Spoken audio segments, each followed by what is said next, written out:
할렐루야. 안녕하십니까.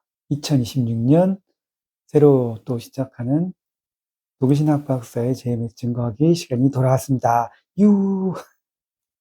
네. 지난 마지막, 2025년 마지막 유튜브 때 말씀드린 것처럼, 2026년도에도 또 하려고 마음을 먹고 또 달리는 해잖아요. 달리는 해, 말띠이기도 하고, 또 열심히 하긴 해야 되는데, 유튜브도 계속 해야 되는가, 이게 사실 솔직히 말씀드려서 부담이 좀 생겼습니다. 제가 뭐 웬만하면 한번 시작한 건 끝까지 하거든요. 그래서, 적어도 3년 반, 한때, 반때, 네, 동안은 해야 되지 않을까 생각을 하고 시작을 했는데, 네, 말씀 30개론을 전하다 보니까 이것도 끝까지 유튜브에 올려놓기는 또 그렇고, 요 정도 1년 정도 해서 비유론까지 마치면 적당하다라는 생각도 들었고요. 증거도 많이 하고, 간증도 많이 하고, 재작년이죠. 이 올해는 뭘 해야 될까 생각을 하다가, 그냥, 그리고 지금 독일어 채널이 있고, 한국어 채널이 있는데요. 항상 똑같은 걸 여기서 한번, 독일어로도 한번 이렇게 했었습니다. 독일어로 한번 하고, 한국어로 한번 하고, 그래서 격주로, 첫 주는 한국말로 하고, 똑같은 테마를 독일어로 그 다음 주에 한 번 더 하고, 그 다음에 테마를 바꿔서 다른 내용을 한국어 한 번, 독일어 한 번 이렇게 했었는데, 이게 독일 쪽은 유튜브를 그렇게 많이 보는 성향이 아닌 것 같고요. 또 이렇게 반응도 별로 크지도 않고, 그래서 이걸 다르게 해야 된다. 한국 쪽은 새로운 사람들을 에게 말씀을 증거하고, 선생님의 억울함을 증거하고, 우리의 말씀을 증거하는 채널이라면, 그러니까 우리 회원들도 많고, 회원들에게도 도움이 되고, 가능하면 뭐 새로운 사람들도 보고, 오해를 푸는 그런 역할을 하는 걸로 처음부터 말씀을 드렸었잖아요. 그런 목적이 있다면, 독일어 채널은 오로지 선교를 위한 말씀을 전하기 위한 그런 채널이다 보니까, 이 내용을 똑같이 가는 데 있어서 이제 좀 한계도 왔고, 그래서 올해부터는 완전히 다른 내용으로 가기로 했습니다. 완전히 다른 내용. 독일어 채널은 완전히 선교나 말씀을 풀어서 설교나 짧은 설교나 이런 식으로 그 핵심 설교 이런 식으로 잠언이나 뭐 이런 식으로 나갈 것 같고요. 한국 채널은 또 생각을 해보니까 이런저런 할 게 많아서 또 다른 생각을 갖고 한국 채널 따로, 독일 채널 따로 다른 내용으로 올해는 가게 될 것 같습니다. 그래야 맞는 것 같아요. 대상이 다르니까 내용도 달라져야 되지 않을까. 그렇게 생각하고 그렇게 가기로 했습니다. 오늘은 무슨 내용을 할 거냐면 이 썸네일에 왜 우리에게 달려오지 않는가라고 했잖아요. 썸네일에 왜 우리에게 달려오지 않는가. 우리가 말씀을 이미 전했음에도 불구하고 대부분의 우리 말씀은 이미 알 사람들은 알 거라고 생각을 합니다. 이미 알 사람들은 알 거라고 생각을 하는데, 물론 다 듣진 않았지만, 재밌는 얘기가 하나 생각이 나는데, 실화입니다. 제가 청년부 때, 한국에 있을 때, 청년부 시절에, 그때 막, 말씀을 전해라, 전도를 해라, 막 이런, 주간이었어요. 그래서 막 그런 말씀이 계속 나오니까, 사람들이 이제, 하긴 해야 되는데 스트레스를 받는 거지. 그 중에 그 청년부 회원, 여자 회원 중 한 명이 이랑 둘이 얘기하다가 둘인가 세 명인가 같이 얘기를 하다가 나온 얘기예요. 이 회원도 되게 그 당시에도 좀 오래된 회원이었는데 자기 주변에 모든 사람들 다 전도를 했었기 때문에 더 이상 전도할 사람이 없긴 한 거야. 근데 계속 말씀이 나오니까 자기도 이제 말씀에 순종은 해야 되겠고 그래서 다시 전도를 하려고 지금 다니는 회사의 옆에 동료 직원, 여자 회원이었거든요. 동료 직원한테 이제 전도를 해볼 양으로 말씀 이야기를 꺼냈답니다. 그랬더니 그 사람이, 막, 바로 한 얘기가 뭐였더라? 자기 옛날에, 자기를 전도하려고 했던 사람들이 있었는데, 말씀 들었고, 뭐 너무 좋아하는데 그 사람들이 결국 JMS였다는 거야, 나중에. 그 얘기를 바로 하더래요. 그래서 말씀 전하려고 하다가 그 사람 반응이 그렇게 나오니까 이해되시죠? 이미 전에 누구한테선가 말씀을 들은 거야. 그리고 이제 핍박이 터지고 이러니까 이제 알게 되면서 그만둔 거지. 그래서 본인이 전도하려다가 접었다는 얘기를 하더라고요, 바로. 그만큼 무슨 얘기를 하려다 이 얘기가 나왔냐면, 이 생각이 났냐면, 되게 많은 사람들에게 우리가 말씀을 전했었어요. 보통은. 그래서 그냥 우스갯소리로 당시 한 얘기로 대한민국 사람의 4분의 1은 이미 말씀을 접해보지 않았나? 그런 얘기를 했었거든요. 그렇게 왜 이야기하지? 말씀을 사람들이 참 많이 들었는데, 오늘은 왜 이런 얘기를 했냐면, 왜 사람들이 달려오지 않는가? 왜 말씀을 듣고 대충, 신학자들도 있고, 똑같은 문제를 갖고 있는 많은 그, 믿는 사람들, 기독교인들, 안 믿는 사람들, 왜 말씀을 듣고 우리에게 달려오지 않는가? 여기가 새 역사인데, 여기가 주님의 말씀 있는 곳이고, 생명 있는 곳이고, 새 시대가 시작되는 곳인데, 왜 우리에게 달려오지 않는가? 그래서 썸네일 제목을 왜 우리에게 달려오지 않는가라고 지었습니다. 다분히 썸네일을 보고 사람들을 유인하기 위한 유인책이었긴 하죠. 네, 어쨌든 그래서 왜 우리에게 달려오지 않는가라고 썼는데 이걸 왜 하기로 생각이 들었냐면 뭘 할 거냐면 왜 오늘 무슨 말씀을 드릴 거냐면 종교개혁 이후로 신학의 흐름을 한번 짚어볼 겁니다. 그 카톨릭 신학에 대한 건 일단 접어두고 거기서 말하는 자연법, 거기서 말하는 신학적인 주장들 이런 것들은 일단 접어두고 종교개혁 이후에 성경을 중심으로 한 개신교 역사에서 신학이 어떻게 흘러왔는지에 대한 것들을 짚어보면서 이 사람들의 생각은 어떤지 그러니까 보통 일반 사람들도 그렇겠지만 주류의 신학자들이나 주류의 신앙을 하는 사람들, 지도자들의 그 신학적인 흐름이 어떻게 시작해서 어떻게 왔는지 대략적으로 잠깐 살펴보는 시간을 가졌으면 해요. 그러면 이해가 될 것 같아요.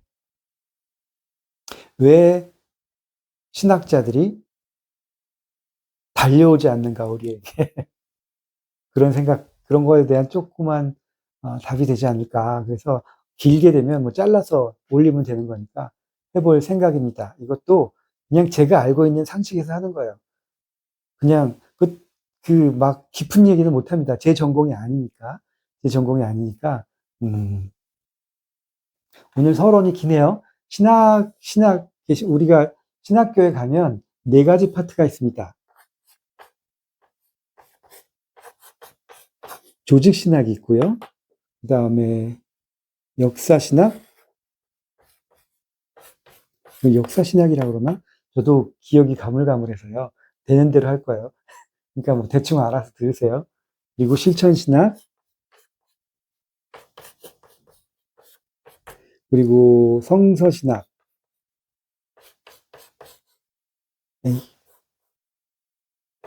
성서신학 이렇게 있을 겁니다. 네 가지.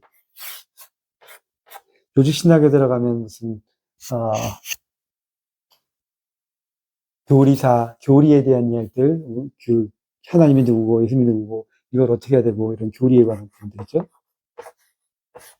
역사신학은 교회사, 주로 교회사와 그 역사에 관한 문제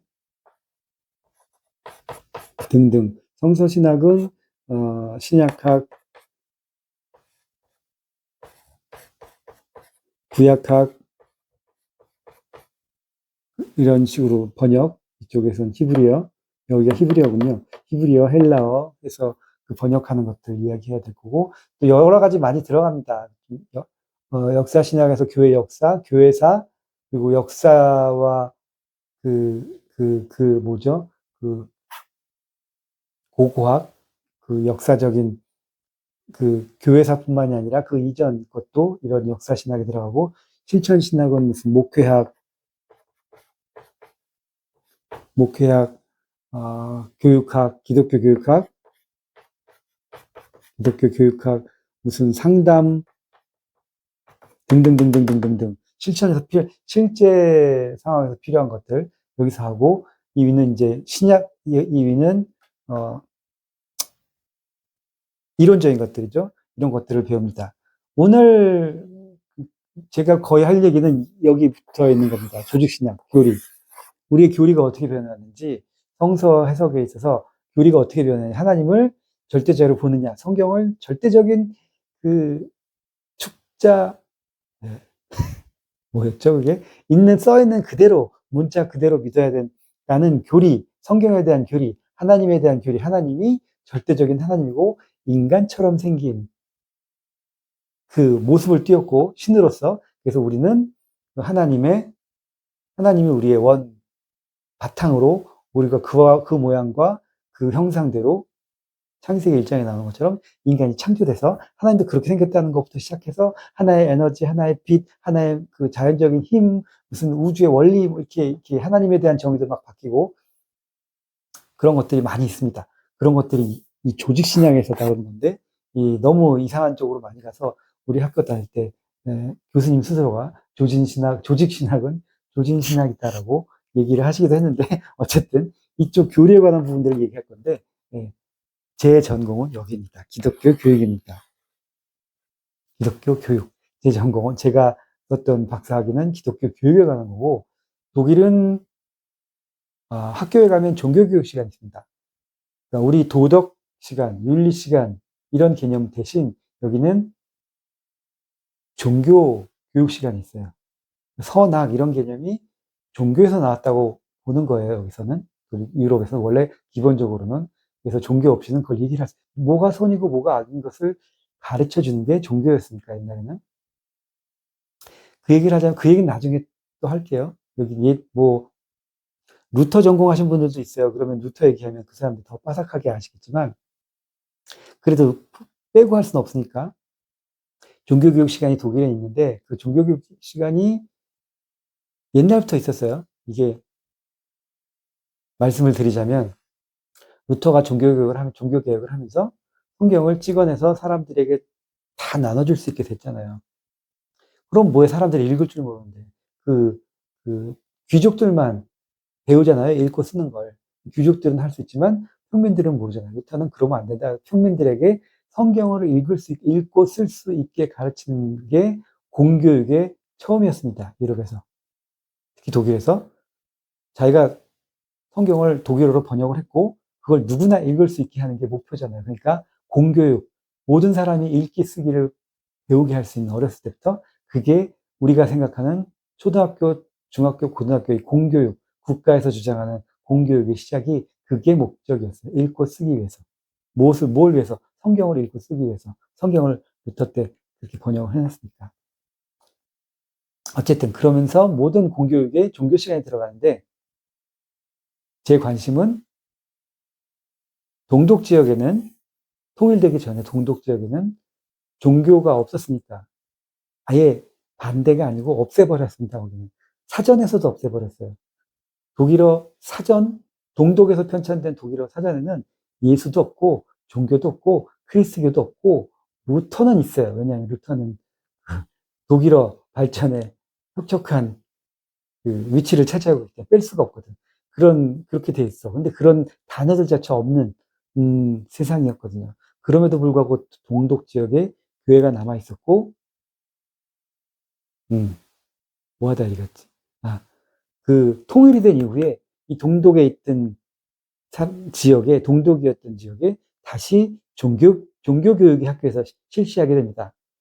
학교에서 종교교육을 해요. 자기가 카톨릭이면 카톨릭 종교교육을 하고, 개신교로 등록이 됐으면 개신교 종교교육을 받습니다. 나는 무신론이다.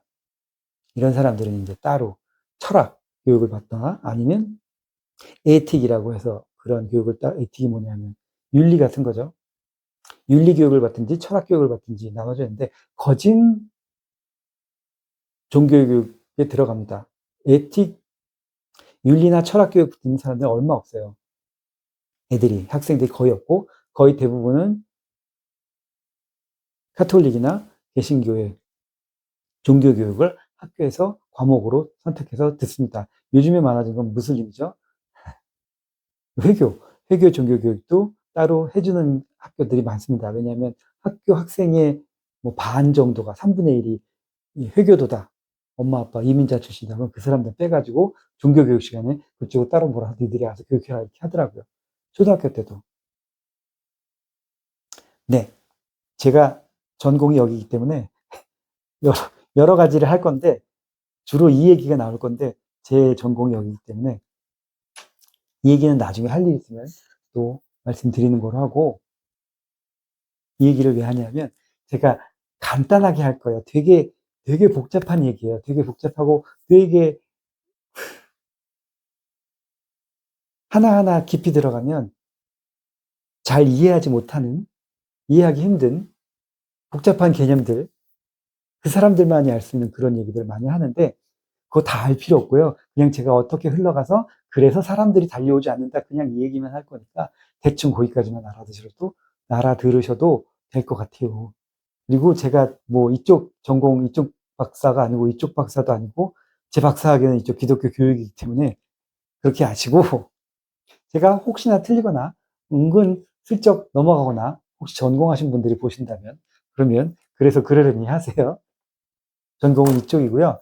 그래서 오늘 우리에게 필요한 얘기만 할 겁니다. 그래서 이걸 제가 이런 얘기를 하려면 준비를 해가지고 열심히 준비를 해가지고 근거와 모든 것을 딱 대면서 멋있게 착 해야 되는데 제가 그럴 시간이 없습니다. 직장 다니잖아요. 직장 다니지. 또 요즘에 뛰는 해라고 하셔가지고 더 열심히 작년보다 뛰어보려고 여기저기 돌아다니면서 뛰려고 하니까 또 시간이 그때만큼도 잘 안 납니다. 그래서 야, 이걸 언제 준비해가지고 언제 하지? 이렇게 생각을 하다가